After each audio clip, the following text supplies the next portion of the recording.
a similar route.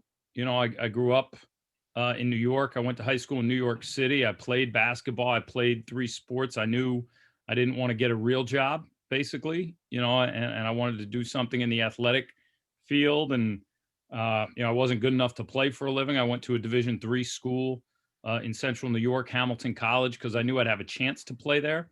Um, Played for 2 years, and then that's where I started, getting into coaching. I was a manager for my last 2 years. Um, Coached the JV team, which we had there at Hamilton, and went on to be a graduate assistant at Iona College after that. So similar experiences probably to a lot of people on this call. And hopefully I can, add some value to what you're looking for. I think, the app and the community that Sam is talking about starting with Speakeasy is unique and certainly very, very valuable to what I feel is important for you to be able to, plot a career in athletics and in the basketball business. Cool. Thanks for that, Bob. And yeah, I think really, how I see this call being formatted, and we're gonna, hope to continue to have these type of calls. But my thoughts, so for this webinar, I figured for this format, I'll start with a few questions just to kind of get started. But really, my goal is for you guys all to ask the questions that you have to Bob, and hopefully get something out of this. So I'll start with asking a few questions myself, and then we'll open the stage up for anyone else to ask, and just in an organized fashion. I think there might be a button on, I think there's a button on here to raise your hand on the bottom right under reactions, and figure just to have an organized fashion. Just raise your hand, and we'll call on you to go through conversation, and open to have as long and see how long this goes. I mean, I think it should just be a fluid conversation. But I'd say, Bob, right from my end, and the guy that's always curious about the industry, one thing I want to learn is and hopefully these young people are interested in it, like, what do you wish you had known when you were first getting into the coaching profession? Like a tip that you might know of today, but you wish you had known at 21, 22, 23 years old. Yeah, I would start that by asking everybody on this call a question, right? Because it's a question I wish somebody had posed to me, which kind of, I think, gets to the heart of what you're talking about, which is, if you want to be a coach, or you want to be in athletics or sports, or whether it's, video or marketing, coaching, athletic director, whatever your end game is, what are you doing about it? Right? Like, what are you currently doing about advancing your career, or starting your career in this business, aside from working really hard at whatever position you are in right now, right? If you're a manager at Providence College, or you're a graduate assistant, or you're the assistant director of ops somewhere, obviously what you are doing day to day, you're thinking is, okay, this is helping me advance my career. If I do a good job at my current position, I'll, put myself in a position to move on and move forward, and people will help me. It takes a lot more than that, right? And it takes a personal investment. So I guess the answer to that question is sort of a question, right? I wish I had known that I needed to take responsibility for my approach to my career. And I wasn't doing anything wrong by doing that. And I don't think I realized that, to be honest, until I was an assistant at Providence College. I was very lucky when I graduated from college. I was, well connected at Iona College. Both my parents went there. My father was involved in the athletics department forever. I was able to get a grad assistant there.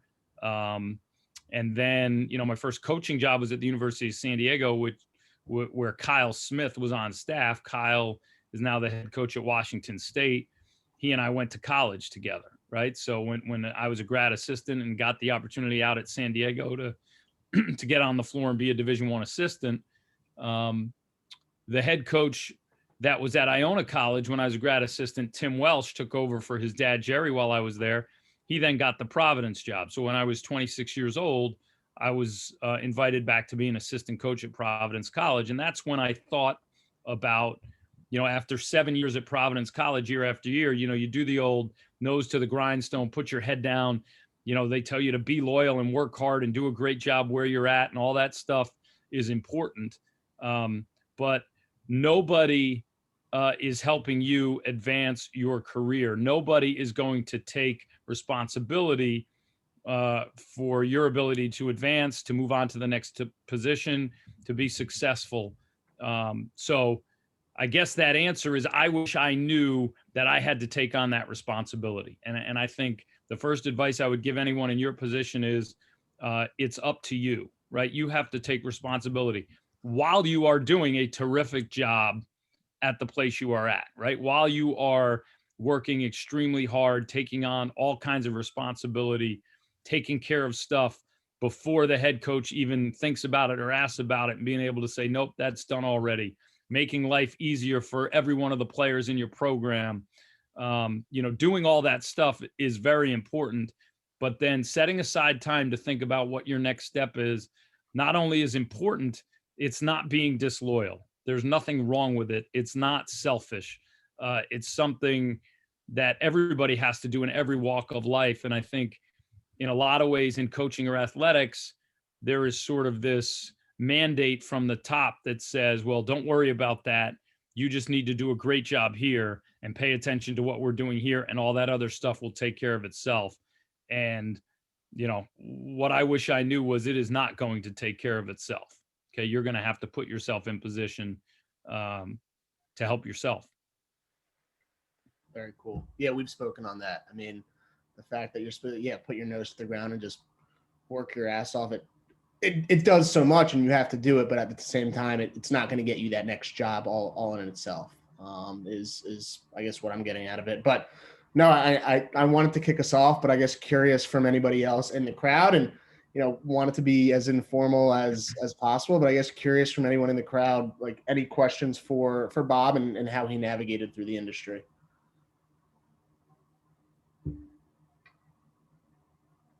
And you can unmute however you want to do it, I guess. Well, it was great talking to everybody. I appreciate your time. Good luck. I have a question. What would you say your biggest hurdle was when getting into the industry? What was your biggest hurdle that you had to overcome? My biggest hurdle probably was that I didn't play for anybody. I didn't, play for Dean Smith. I didn't go to Syracuse. I didn't. I wasn't a player. I didn't have any background. I played high school basketball in 2 years at a Division III school. So when it comes to credibility, there was no instant credibility when you first walk through the door. And I think a lot of people are in that situation as well. If you were the starting point guard at Providence College and you went to 3 NCAA tournaments, and then you graduate and you play for a couple of years, and then you decide to get into coaching, people are going to know who you are, and they're going to also just label you with credibility. So the hurdle for me, and not just getting involved in coaching, but every day as a coach, right, is earning that respect, is making sure I was prepared enough for the interview, for the job, for the daily grind, whatever it is, so that because once the players realize that what you're doing is making them better, they respect you. And once the coaching staff realizes that what you're doing is helping the program, they respect you. But I was in a position where I had to earn it, and I didn't really know, quite honestly, how to go about it. I talked to a few people that were in the business that I knew. And then I just kind of, I was a graduate assistant at Iona College working for the SID. It wasn't in the basketball program. I was going to volleyball games and keeping stats, and going to baseball games and freezing my ass off and keeping the book outside, and, then going to the basketball office in my free time to help out. So it's a good question. That was kind of what I felt was a big hurdle for me. Thanks. Roman, do you have a question? Is it Roman? Yes, from France. So sorry for the accent. No complaint. Don't apologize. And share what team, if you don't mind sharing what team you're with, Roman. So I wanted to know, what do you look for in young coaches? What is the number one thing you look for? Roman, that's a great question. What team are you with, Roman? With Le Mans, the city in which there is the famous race, the 24 hours Yes, of Le Mans. I love it. That's a great question. So I think the highest achieving people that I have been around, whether it's players or coaches or student assistants, share one common trait to me, and that's perspective.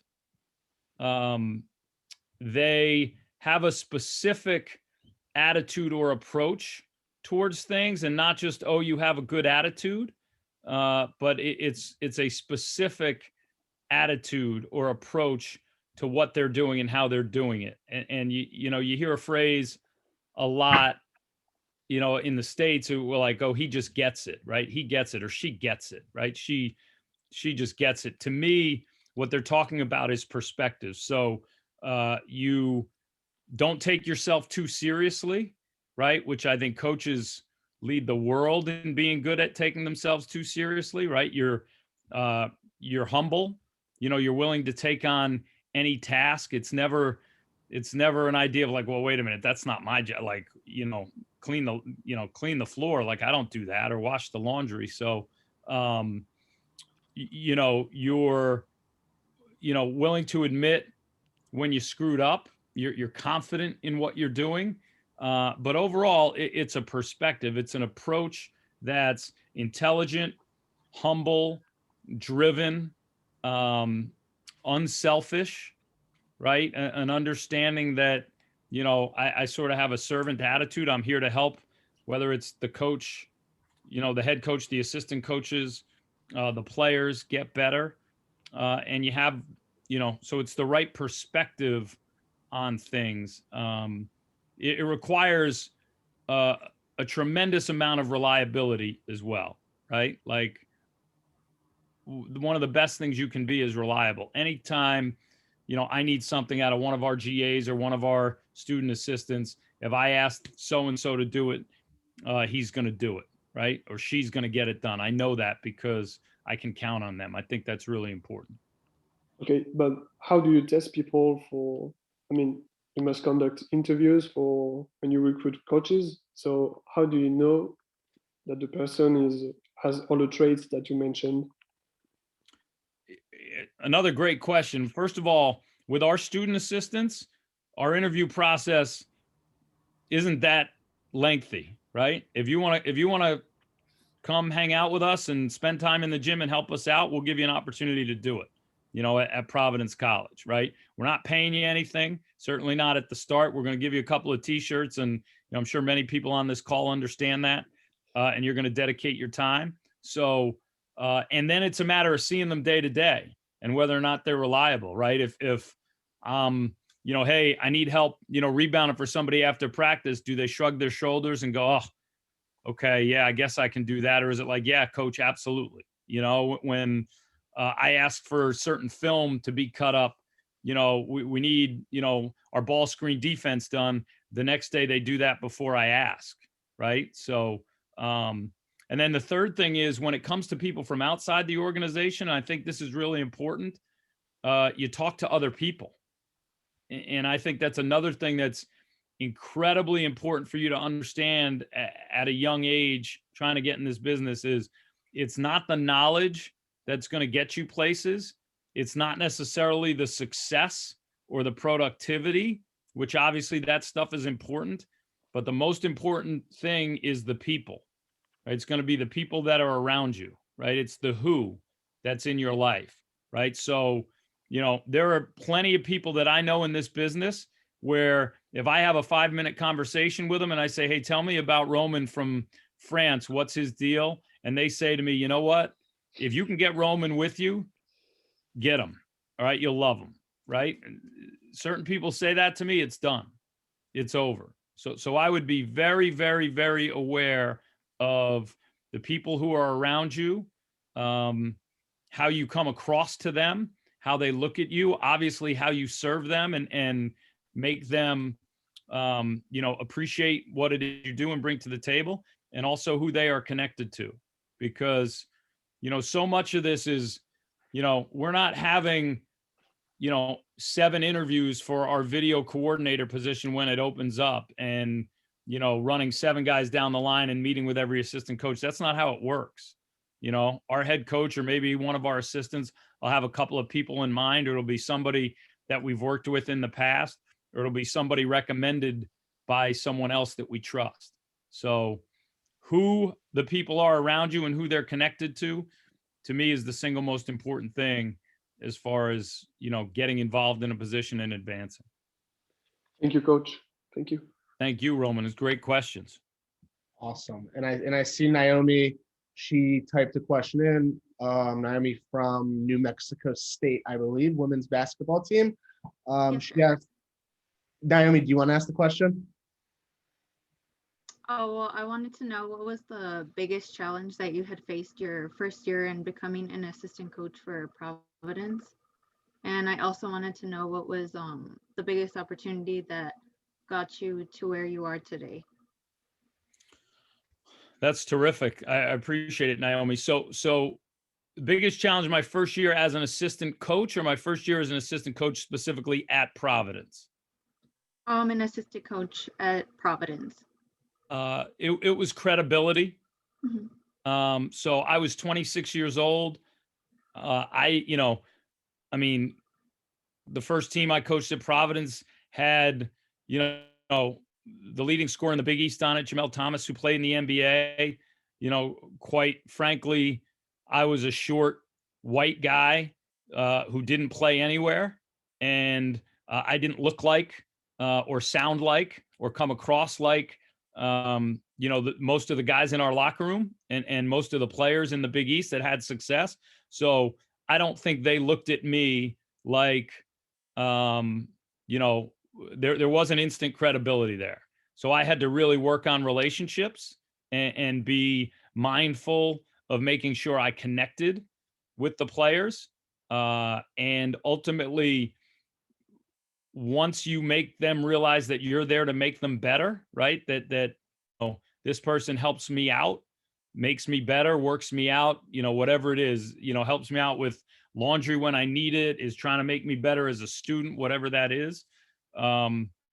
You overcome that hurdle. But to me, that was the biggest challenge I face as an assistant coach at Providence College, was credibility, because I was nobody. I wasn't coming from anywhere, and I couldn't say, I played for this guy or that guy, or I played in this league. So I had to earn their respect.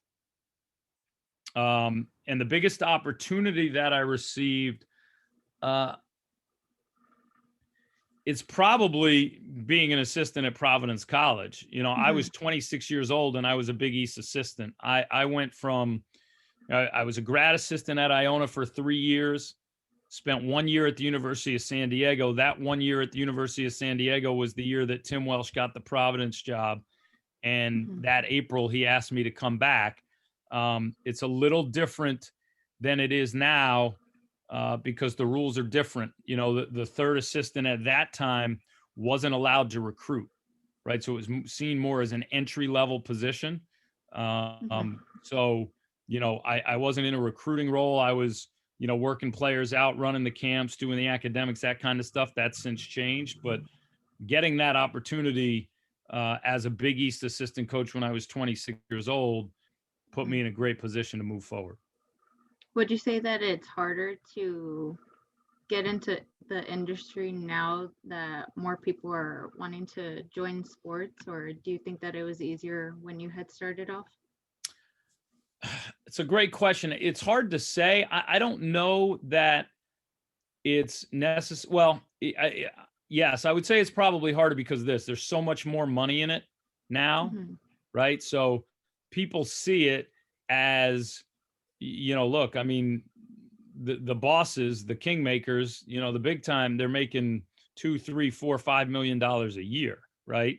The assistant coaches are making, at the highest level, some of them are making, $500,000, 250,000 to be assistant coaches. So I certainly think it's more attractive to people because it's more lucrative.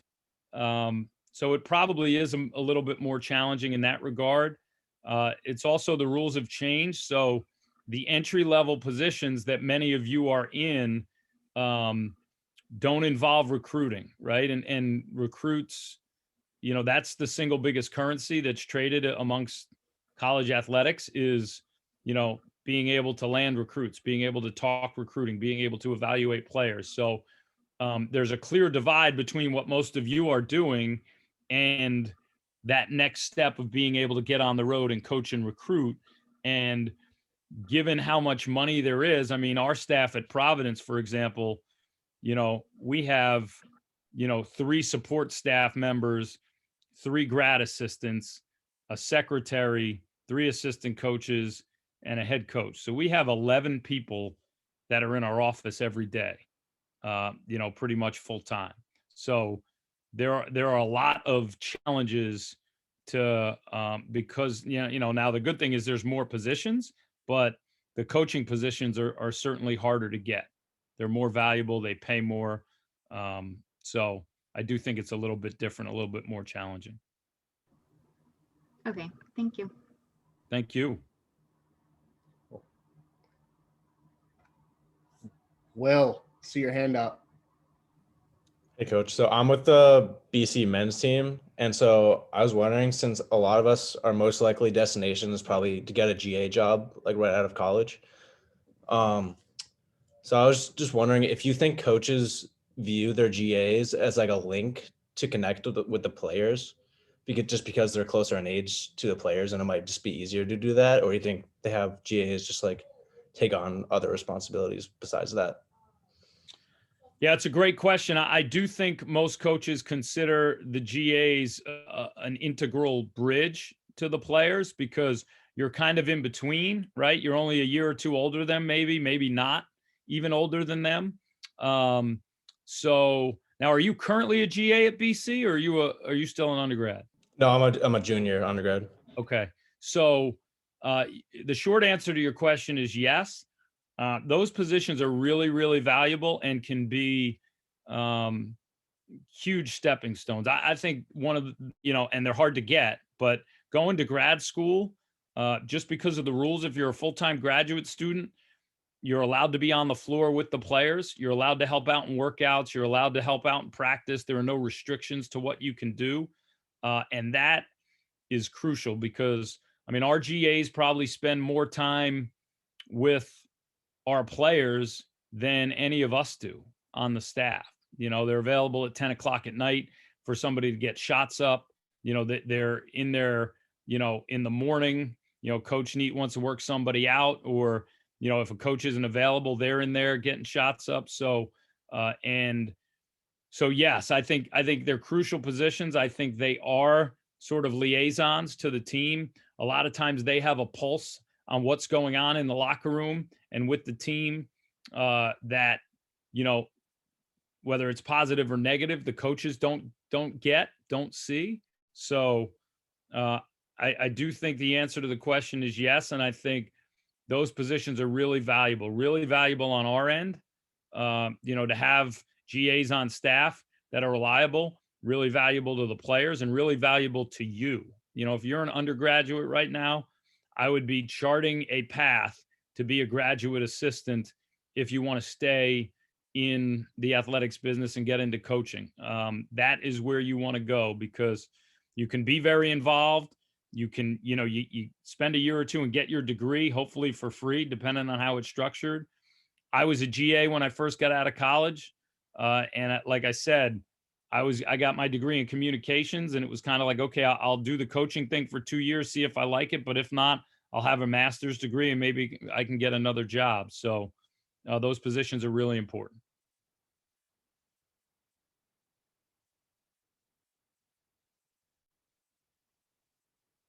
Eric. Yeah. Hey, Coach. Thanks for taking time out of your day to talk to us. Of course. Where are you from? I'm at Cal Poly right now, down Nice. Central Coast, California. I'm a junior undergrad, working as a manager. So kind of in the same boat as Will, who just asked the question. My question, I guess, is kind of along the same lines, but what do you think are specific like skills or traits that you would look for someone transitioning from like a student assistant to like a grad assistant, and then even down the line? Great question. So I think it starts with whatever you're doing to help your program. Okay. You want to make sure you're making the players better, and that everyone on your staff would say, man, Eric is invaluable to us. Like, my man Eric's always there when I need something. I can count on Eric, because if you want to be a GA and it's not going to be a GA at Cal Poly, obviously, if you can, that's great. But if you're going to try and get it somewhere else, your head coach, someone on your staff, is going to have to call and say, hey, this guy is a guy you want to get. So that's the first thing. The second thing is I would know as much video stuff as possible, right? I would know sports code inside and out. I would be able to put scouting reports together. I would have a small, almost video resume, like 2 or 3 videos that you have where, if you were trying to get a grad assistant at Providence College, you send me an email and say, hey, Coach Walsh, congratulations on your success. I'd be really interested if, you had a position available. I've been doing some work with the staff here, and, they asked me to put together our ball screen defense. So here's a video I put together, right? Something that's a little bit different that you've done that shows you're competent with video stuff. I think that's really, really important and really valuable. Like, you want to step in to any position. And if I were to say, hey, you're helping me with the Seton Hall scout, you're like, okay, good. I got their last 5 games. How do you want me to break them down? So I think the video stuff is very important. I think any way possible that you can show competency in recruiting is also very important. So knowing players, knowing how to talk about players. Now I understand for many of you, you're in positions where you can't recruit, so that's hard, but there are ways to do it, right? When recruiting film comes in, do you splice it up so that it's easier for the head coach to watch, and do you get to know those guys? So all of a sudden, you're a senior at Cal Poly and there's a kid you're inviting to, he's coming to campus, and you do the video and you're like, man, he's really good. But then he blows up and he ends up being a Pac-12 recruit. Well, now you're, involved in a job as a GA at UCLA, and you can say, yeah, we had that kid on campus at Cal Poly. He's really good. I broke down the video. He can really shoot it. He's tough. Situations like that where you can talk with competence about recruits. Being able to go work camps in the summer, right? And I know many of you, if Cal Poly has camps, you've got to work Cal Poly's camps because that's your job. But getting out to recruiting camps, AAU tournaments, stuff like that, where you can, sit next to coaches, get to know what level certain recruits are. I think most coaches really, really consider a young assistant to have credibility if they can see, when I was a Division III coach, I'd sit next to Division I coaches and they'd start talking about a guy and I'd say, yeah, he's from Boston. He's from my area. He's really good. Great rebounder, tough kid. Coaches love having those conversations. And again, recruits are currency in this business. So I would say the video stuff, I would say if you're able to put together scouting reports, I don't know if you're involved in that at all, how much you can do, but if, your assistant coaches are putting together scouts and you can say, hey, can I help you with this? Can I break it down a certain way for you? I think scouting, I think video, and then player development is really important, right? How have you helped make the players better? I've been involved in workouts. Obviously, you can't be the one coaching them, but, did you do an individual film for each player with their strengths and weaknesses at the end of, the season so that they knew what to work on in the off season? I hope that answers the question. Oh yeah, absolutely. Thank you so much, Coach. Awesome. Thank you, Eric.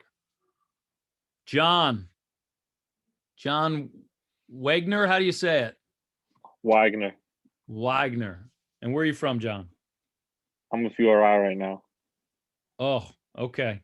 URI in Rhode Island? Yep. All right, I'll talk slow then. I was wondering about how do you feel about networking and kind of pros and cons? Because I constantly hear, oh, you have to network. But can you kind of like dive into that a little bit if possible? Absolutely. Great question. I think it's really important. I don't think there are a lot of cons to it. You know, and I think people will say, you know, a lot of people who struggle to advance in the business go, yeah, well, I'm not a self-promoter and he's a self-promoter and that's just not me and that's just not who I am. You have to take responsibility for getting into the business, advancing your own career.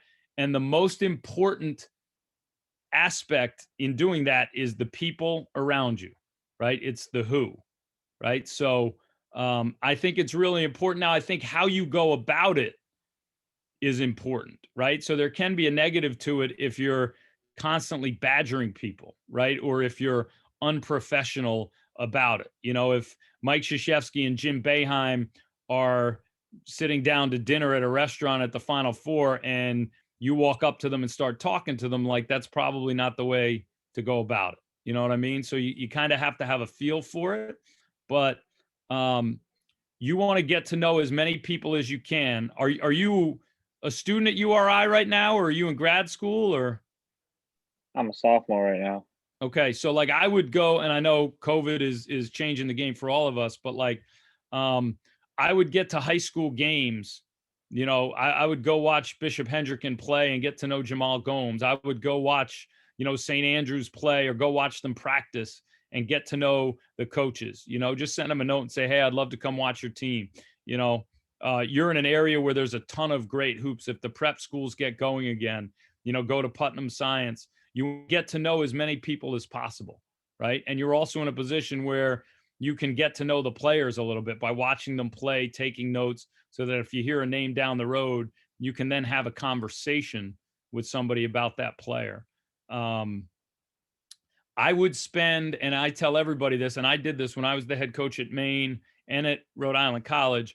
We spent 1 hour a week, and I still do this, working on your who list, right? So 1 hour of your week every week should be spent on connections, you know, email, note, you know, whatever it is, text to people that can help you, right? People that you may have met. Maybe it's a coach that you met. Maybe it's the visiting team's coach. You know, St. Joe's comes in and beats URI, and you know, you write a note to Billy Lang, who's the head coach at St. Joe's, say, Coach, I really love the way you guys were connected on offense and how tough you played on defense. Good luck the rest of the way.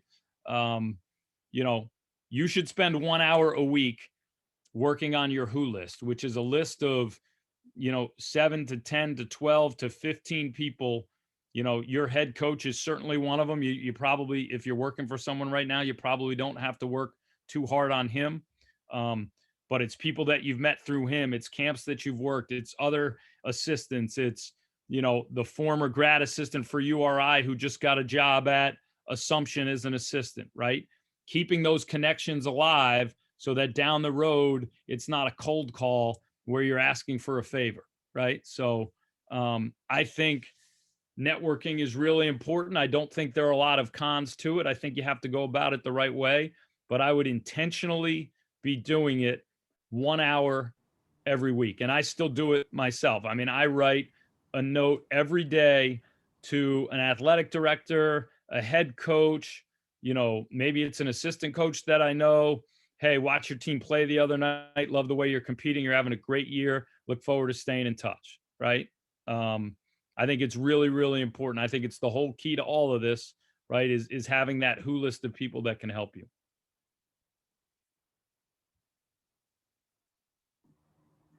And I'll even, you know, Bob, jump off that, right? I obviously haven't been in the industry nearly as long as you, but that's kind of how I saw it too, right? It was constantly me trying to text the people that I've worked with in the past, or show up to the Final Four and try to bring value in any place you can, in unique ways, right? Like something that will stick out to those individuals.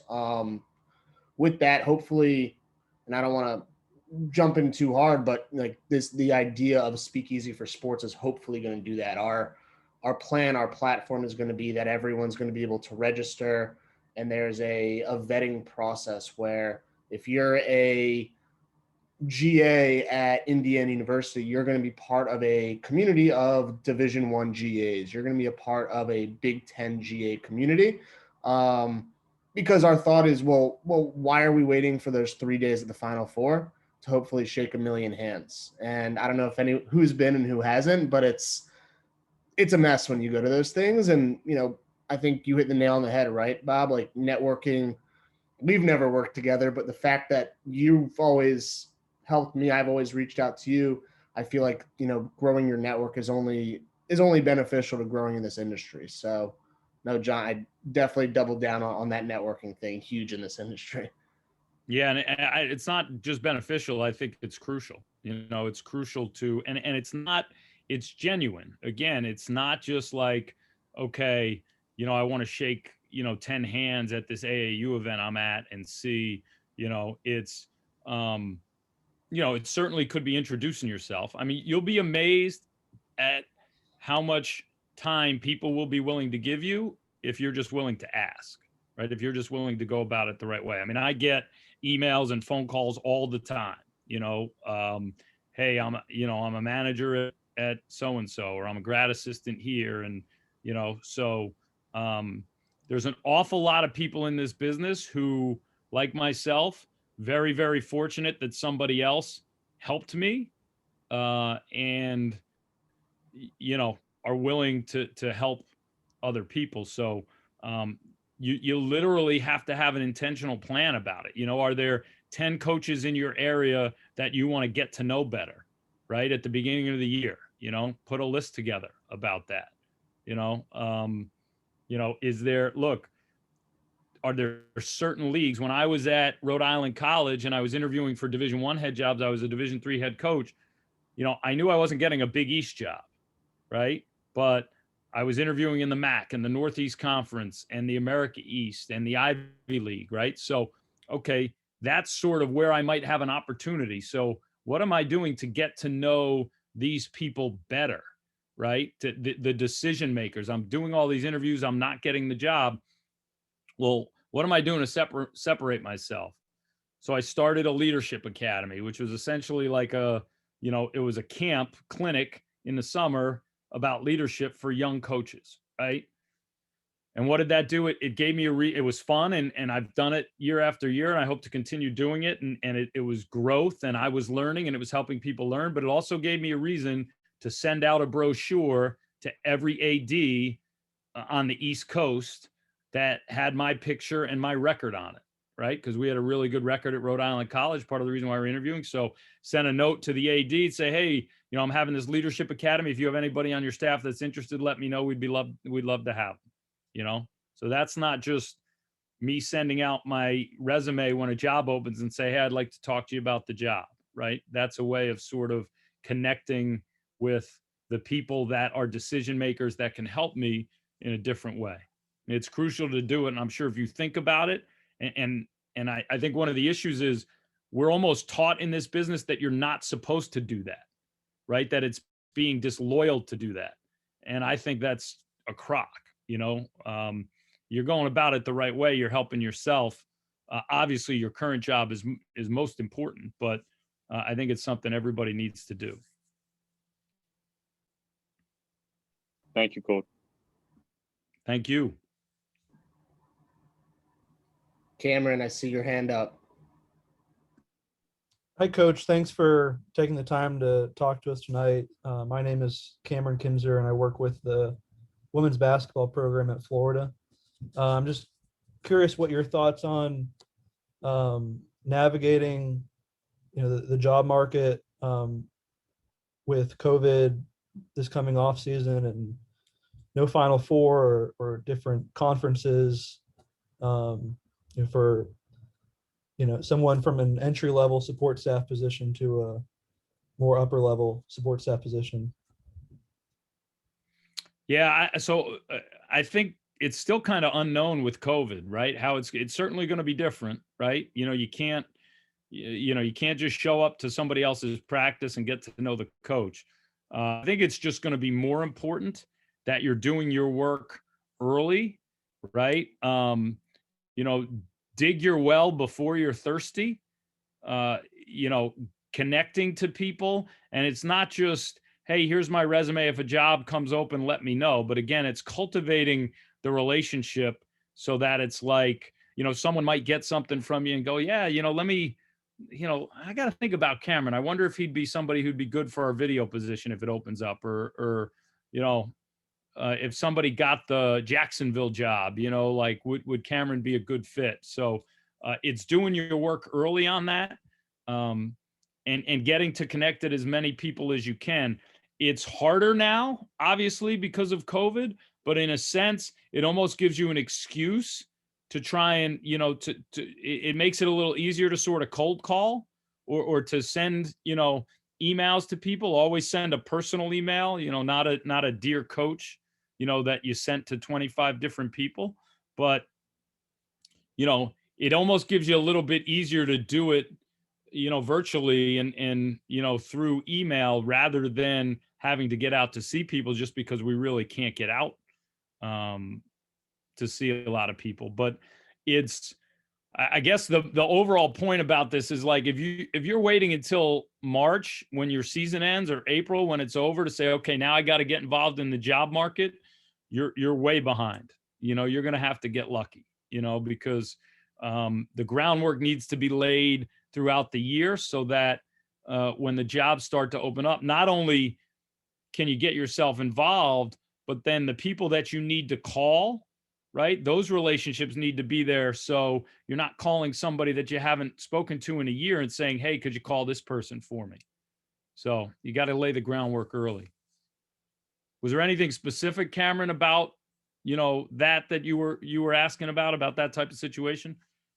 No, I think it's just something I've been thinking about. It's just kind of, I think everything with COVID is really fluid and still pretty unknown, even though we're coming up on a year of being in this situation. But I was just curious what your thoughts are, what you would do in a similar position.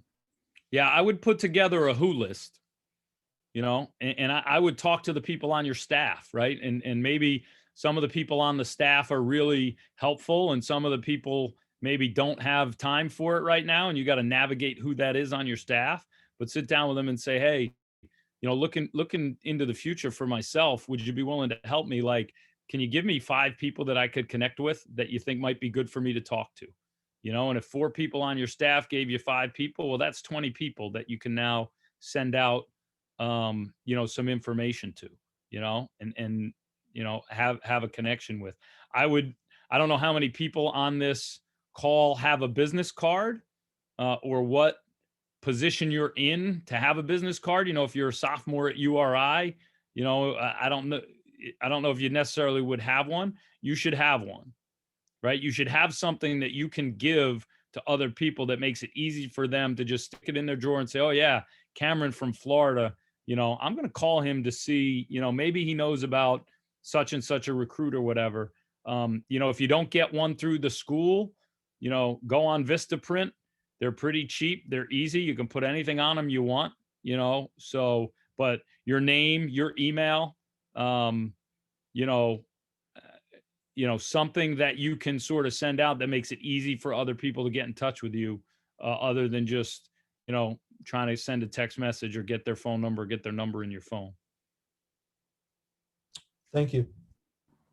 Thank you. My pleasure. Well, I see Edward typed in a question. Edward, do you want to introduce yourself and then ask the question? Coach, yeah, Ed Flynn. I'm a grad assistant at Miami. Just wanted to know, what would you say, like, early in your career in terms of recruiting, specifically like evaluating talent? What are the kind of attributes that you're looking for in terms of prospects?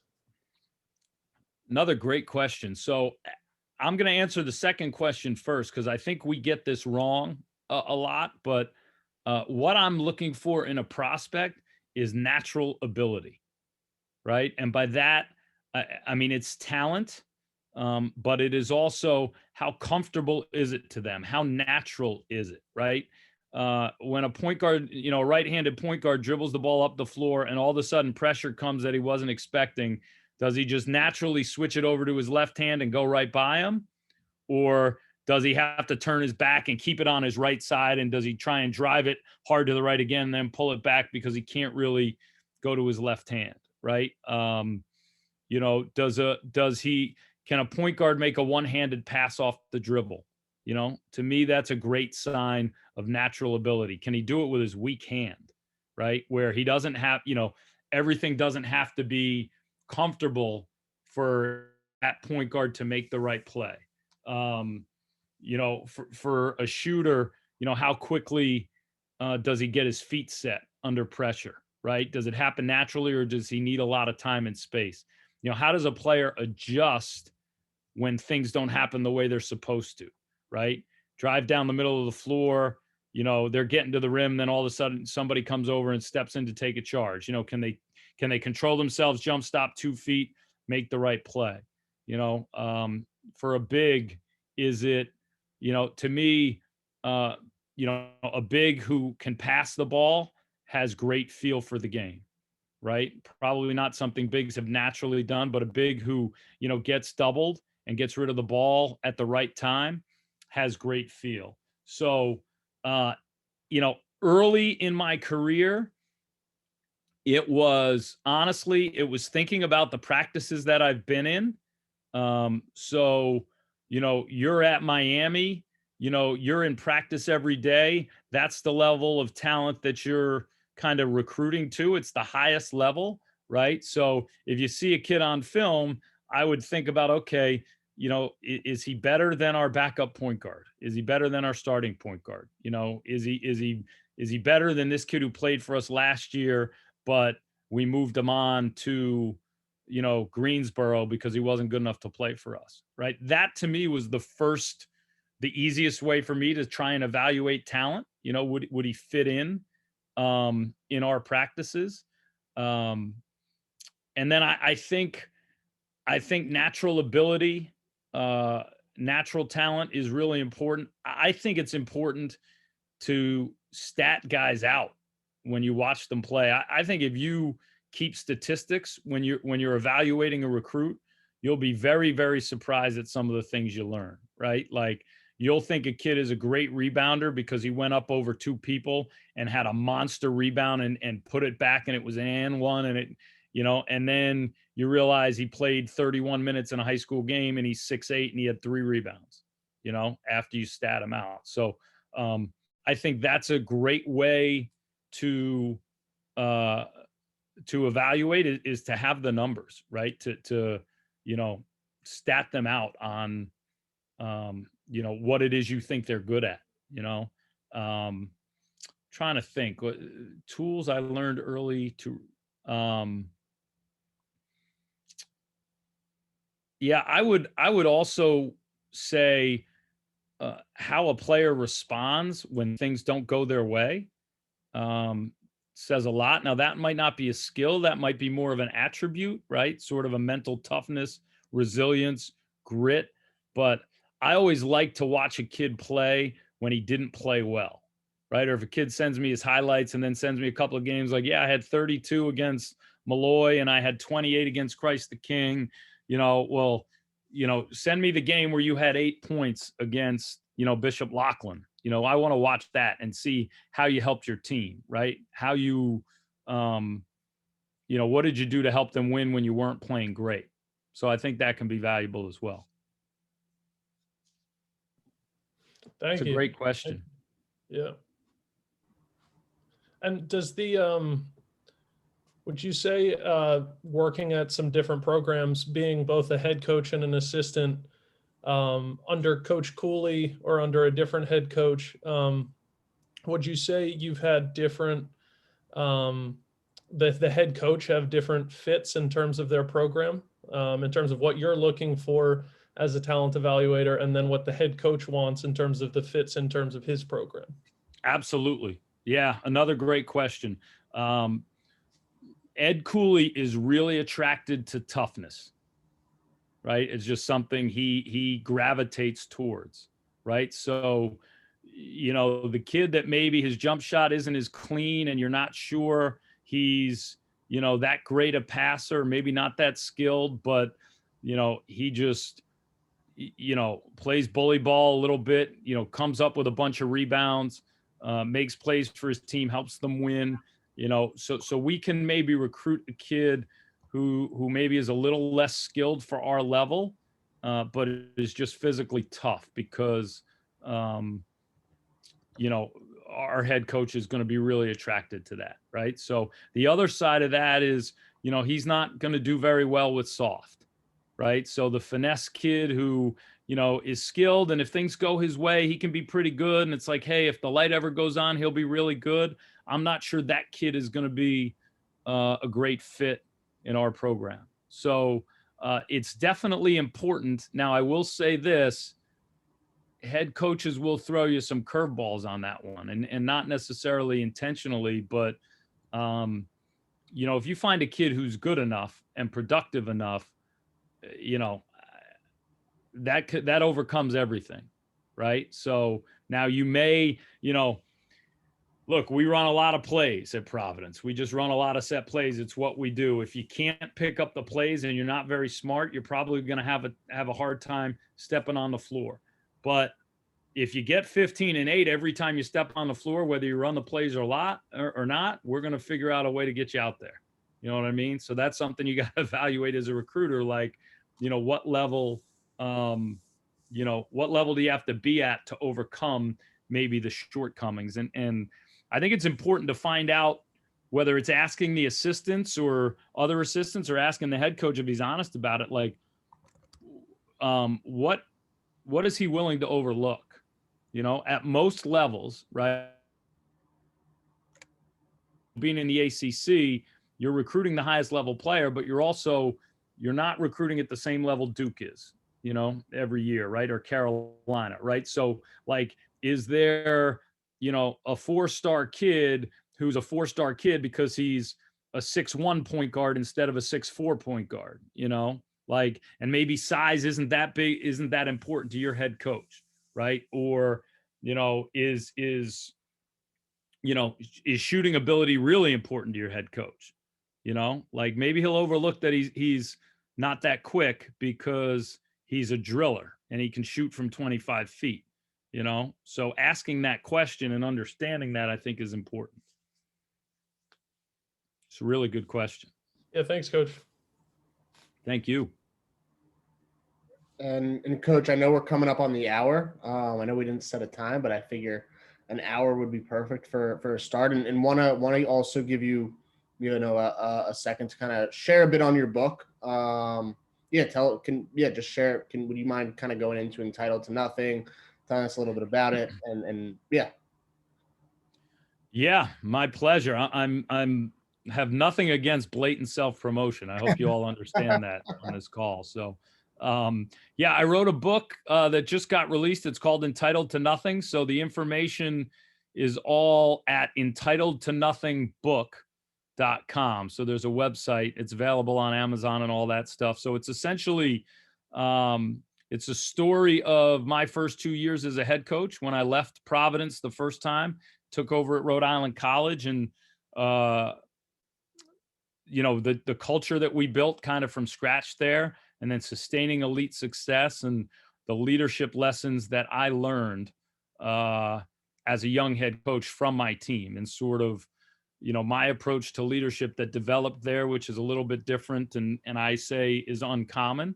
I've gotten really good feedback on it. It tells a story of our first 2 years when we went from, a program that had never been to the NCAA tournament to the Elite Eight, and then went on to go to 8 straight NCAA tournaments after that.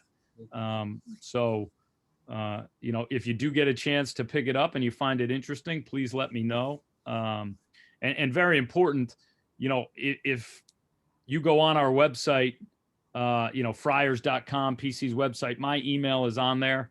My contact information is on there. So, please do stay in touch, whether it's questions that you have after this that you want to ask, or, anything else I can do as far as advice or help. you know, like I said, I was in your position. I mean, I was, you know, a nobody who played nowhere, was a junior in college, and I knew I didn't want to work for a living, and I was hoping to get into basketball, and luckily I've been able to do it for almost 30 years. So, but I still have some time, so I'm not, you know, I'm not in a rush. If there's other stuff that you're looking to discuss, or anybody has another question, you know, please feel free to fire away. I see one. Hey, Fordo, you alive down there? Barely, coach. Barely. We gotta hopefully we get to play on Saturday. But we're hanging in. Nice. You don't have any questions for me? I'll call you if I got a question for you. You know I that. appreciate that. All right, we'll keep it between us. Sounds good. Sam, I really appreciate it. You know, I enjoy this stuff. It makes me better, and you all had some great questions. So I appreciate your engagement, and you know, I'm looking forward to this app. I mean, I think it's really unique, and I do think it's something that'll be really, really valuable to young people trying to stay connected. Because, you know, as you can tell, I'm a big believer. It's the people that, you know, that are around you that are really going to help you. Yeah, no, I appreciate it, man. I think, yeah, from my end, I feel like I've known the pains of what it is for a GA or student manager trying to break in. So hopefully something like this will make it easier. I mean, after this call, plan is right to follow up just with an email. I've recorded this for anyone that might want it. But figure even right this call, there's 15 or 16 or so people. Figure like you guys should keep in touch. And my thought is once this app is released, all of this is actually just going to be a lot easier. There's going to be a Division I GA group. There's going to be a division or a Big Ten student manager group. And, you know, as much as everyone wants to talk to the GM or the head coach of an organization, I'd say the people that I networked most with were typically people around my age. And now one's an assistant GM with the Wizards, one's, you know, assistant coach at Arkansas. And from my perspective, like, even to just network with the people in your own shoes is a good place to be. But no, I appreciate everyone jumping on. I'll follow up with an email and keep you guys posted on the app. Bob, I'll share your email with everyone just so they have it as well if they have any questions. But no, guys, thanks. Yeah, or I guess I can type it into the chat, right? Can't I do that? Exactly. Yep. No, it's not that hard. So.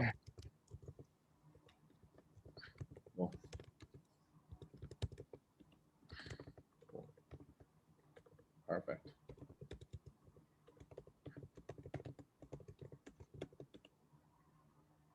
And let me get the website for the book in there. So self-promotion. I love that. Cool. Awesome, guys. Right.